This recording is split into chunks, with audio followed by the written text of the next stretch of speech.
দোল উৎসবের দিকে নজর রাখি। এবার দোল উৎসবের সূচনা হয়ে গিয়েছে মায়াপুরে, যেখানে গৌর পূর্ণিমার আজ অধিবাস।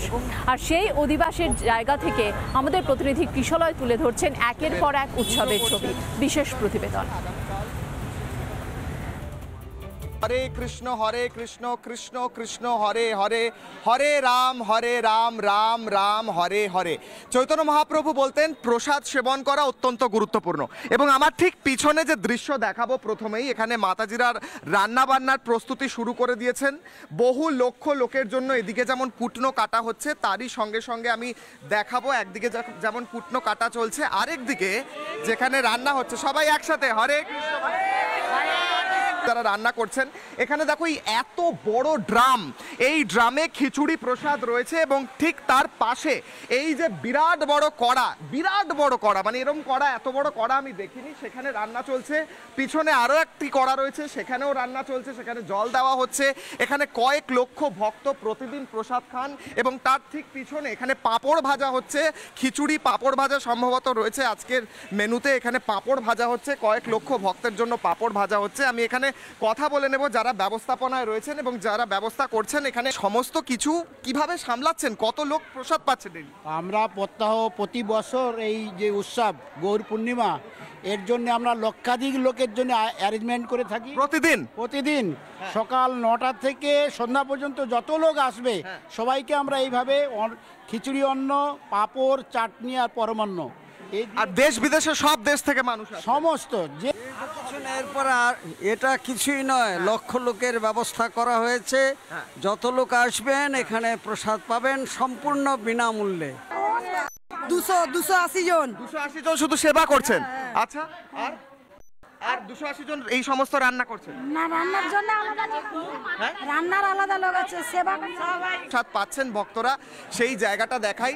এবং এখানে এই খিচুড়ির হাঁড়ি থেকে খিচুড়ি বের করে এই বড় বড় যে জিনিসগুলো, সেগুলো দিয়ে বের করে নিয়ে বালতির মধ্যে দেওয়া হচ্ছে, যদি করে সার্ভ করা হচ্ছে প্রত্যেকের পাতে। মহাপ্রভুর মহাপ্রসাদ খিচুড়ি সার্ভ করা হচ্ছে, জল দেওয়া হচ্ছে এবং তার সঙ্গে সঙ্গে প্রত্যেকের জন্য বিশেষভাবে যত রকম জিনিস, প্রসাদ ইত্যাদি রান্না করা যায় প্রতিদিন এখানে যারা সেবক ভক্ত তারা করছেন। এবং আমি দেখছি বিদেশি ভক্তরাও প্রসাদ বিলি করছেন, প্রসাদ সেবা করছেন এবং তারাও কিন্তু প্রসাদ বিতরণ করছেন। From where প্রভুজি?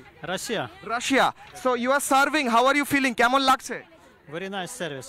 সব দেশ, সব বর্ণ মিলিত হচ্ছেন এবং মহাপ্রভু চৈতন্য চরিতামৃতে যেমনটা বলছেন, পৃথিবীতে আছে যত নগরাদি গ্রাম, সর্বত্র প্রচার হইবে মোর নাম। এটাই কিন্তু বারবার স্পষ্ট হচ্ছে এই ধামে এসে। ভিডিও জার্নালিস্ট শম্ভুর সঙ্গে কৃষলয়, রিপাবলিক বাংলা।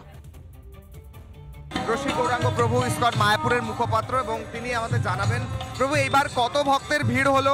539তম জন্মতিথি মহাপ্রভুর, কি বিশেষ ব্যবস্থা ইস্কনের তরফ থেকে করা হচ্ছে? শ্রী চৈতন্য মহাপ্রভুর আবির্ভাব উপলক্ষে ইস্কন হেডকোয়ার্টার সিধা মায়াপুরে 35 দিন ব্যাপী বিভিন্ন অনুষ্ঠানাদির আয়োজন করা হয়েছে। প্রত্যেক দিন 50,000 থেকে লাখো ভক্তবৃন্দ এখানে সমবেত হয়েছেন।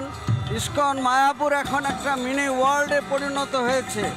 100 দেশের বিভিন্ন ভক্তবৃন্দ এই অনুষ্ঠানে অংশগ্রহণ করেছেন। শ্রী চৈতন্য মহাপ্রভুর প্রেম ধর্ম সমগ্র বিশ্বব্যাপী ছড়িয়ে দেওয়ার জন্য এখানে সকলে আসেন এবং বিভিন্ন অনুষ্ঠানাদির আয়োজন করা হয়েছিল। পরিক্রমা, সেই পরিক্রমায় প্রায় 15,000 ভক্তবৃন্দ অংশগ্রহণ করেছিলেন। যে 7টি বিভাগে বিভক্ত হয়ে কীর্তন মেলার অনুষ্ঠান চলছিল এবং জুমে বিভিন্ন প্রোগ্রাম চলছে।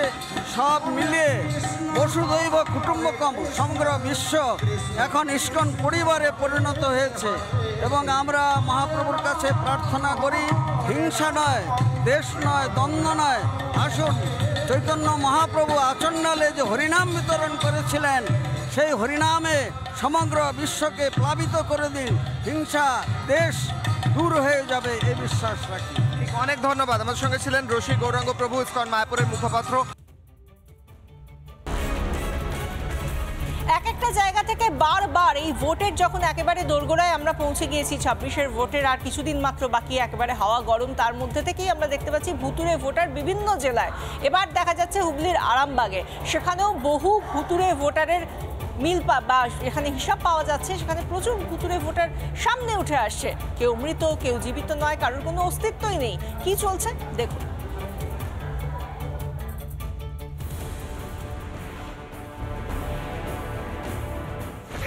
এই ছবি কেউ আছে? নাই তো। আচ্ছা, এই রুমা বৈদ্য কেউ আছে? নাই। আচ্ছা, গগৈ, ওই মানে আসামে। কার্ড আসতেই এলাকায় গিয়ে শুরু হয় ভোটারের খোঁজ, আর তাতেই ধরা পড়ল গোজা মিল। পোস্ট অফিসের কর্মীরা এলাকায় সেই ভোটার কার্ড নিয়ে এসে ওই ভোটার কার্ডের যে জায়গা, অর্থাৎ যে ঠিকানা দেওয়া রয়েছে, সেই ঠিকানায় ওরকম কাউকে না পেয়ে পঞ্চায়েত, স্থানীয় যে পঞ্চায়েত, সেই পঞ্চায়েতের দ্বারস্থ হয় এবং পঞ্চায়েত থেকে বিষয়টা যখন জানাজানি হয়, তখনই বিষয়টা নিয়ে চাঞ্চল্য তৈরি হয়েছে এলাকায়। নামগুলো যে আগরওয়াল টাগরওয়াল বা এইগুলো আমি প্রথম দেখছি, আমাদের এখানের কেউ নয় এবং আমার চেনা কাউকে বলে মনেও হচ্ছে। ভোটার তালিকায় কারচুপির ঘটনা জানাজানি হতেই শোরগোল পড়েছে হুগলির আরামবাগের আরান্ডি 1 নম্বর পঞ্চায়েত এলাকার সাতমাশায়। জানা গিয়েছে প্রায় 10 জন বহিরাগতের নামে ভোটার কার্ড এসেছে গ্রামে। ভোটার কার্ডগুলি এসেছে, ভোটার তালিকাতে আছে, অথচ এদের কেউ এলাকার বাসিন্দা নন। আমরা পরিস্থিতি খতিয়ে দেখছি। কিভাবে হলো কারচুপি? কাদের প্রশ্রয়ে ভোটার তালিকার ঠাঁই হলো বহিরাগতদের? এই ভুতুড়ে ভোটার যেটা বলছে রাজ্য সরকার, তারাই কিন্তু এই ভুতুড়ে ভোটার লিস্টে নথিভুক্ত করেছে। তৃণমূলের দুর্গগুলো আসন্ন বিধানসভা নির্বাচন 2026-এ আসছে, এই দুর্গটা ভাঙতে চাইছে, কিন্তু বাংলায় এটা সম্ভব নয়। ভুতুড়ে হদিশ মিলতেই যত চাপ বাড়ছে তৃণমূলের, ততই শাসক ব্যস্ত অন্যের ঘাড়ে দায় ঠেলতে। পাড়াগাঁয়ে সামান্য থেকে সামান্যতম বিষয়ে যাঁদের নখদর্পণে থাকে, সেই শাসক নেতারা কি কিছুই জানেন না? এটাও সম্ভব? হুগলি আরামবাগ থেকে সৌরভ রায় রিপোর্ট, রিপাবলিক বাংলা।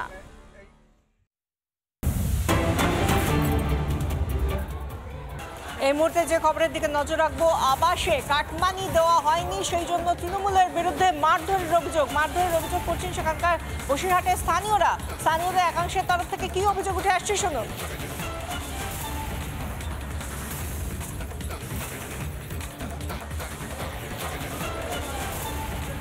রাস্তায় ঝামেলা করছে, টাকার জন্য টাকা দিতে পারছি না বলে ঘর ধর ভাঙচুর করছে। কমিটির ছেলেরা। কেন ঝামেলা করছে? টাকা চাইছে, ঘর বেরোনো, টাকা চাই থেকে মারপিট করেছে। অভিযোগ করার জন্যই এসেছি, যেন শাস্তি হয়। সপ্তাহ তিনেক আগে মানে আমাদের ঘর ঢুকেছিল, ঘরে টাকা দাবি করেছে। আমরা ওই পার্টির ছেলে ছিল, মেম্বারের নেতৃত্বে মনিরুল মোল্লা।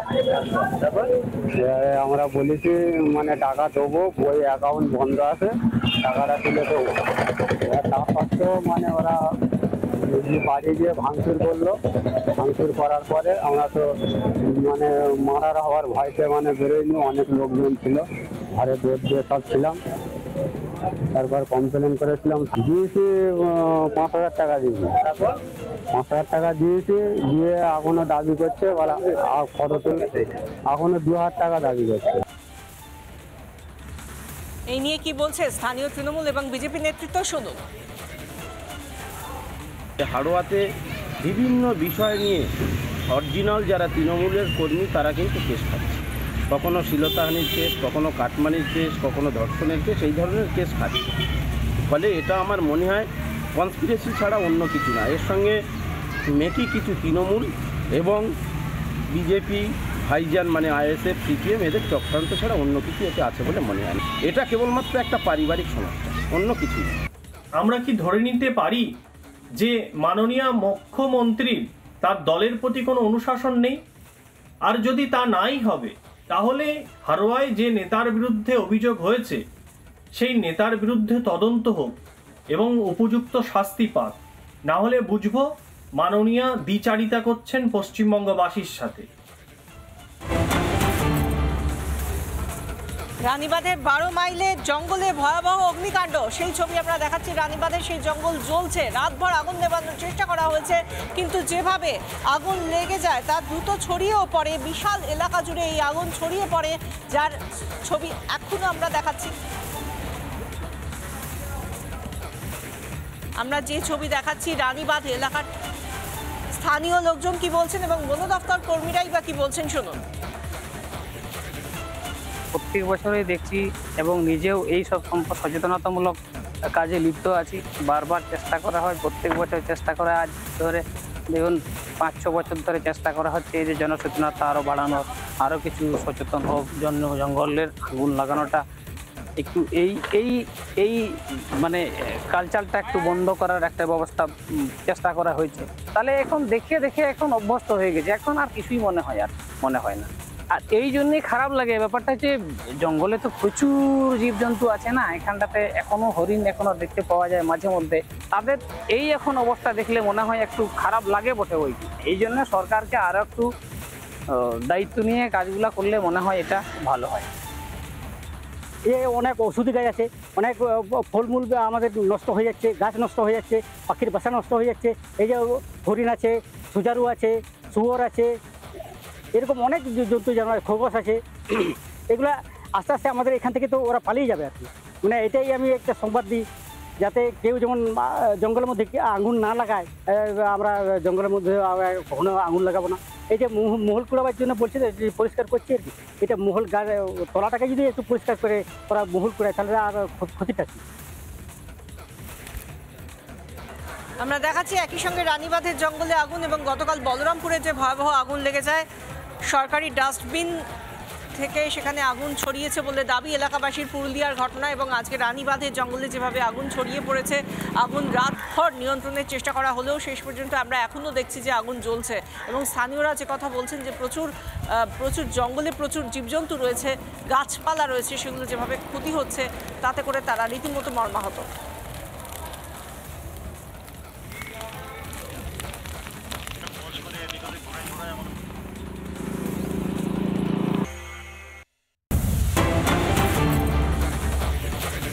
ঝাড়গ্রামের সাঁকরাইলে হাতির দল, 50টি হাতির তাণ্ডব এলাকায়, যেখানে চাষের জমিতেও তাণ্ডব চালায় দাঁতালরা।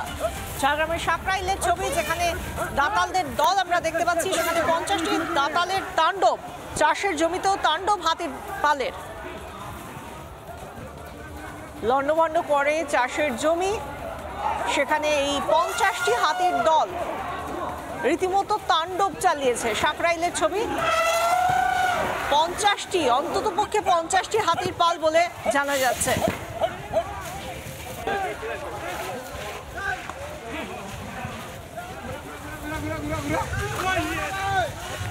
ঝাড়গ্রামের সাঁকরাইলের ছবি দেখাচ্ছি।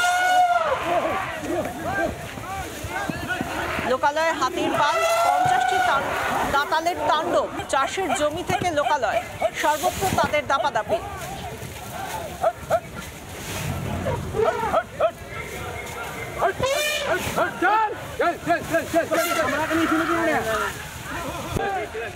নানা ধরনের কন্টেন্ট দেখার জন্য লাইক করুন, শেয়ার করুন আমাদের ফেসবুক পেজ, সাবস্ক্রাইব করুন আমাদের ইউটিউব চ্যানেল। পাশাপাশি অন্যান্য ব্রেকিং নিউজের জন্য অবশ্যই চোখ রাখুন রিপাবলিক বাংলায়।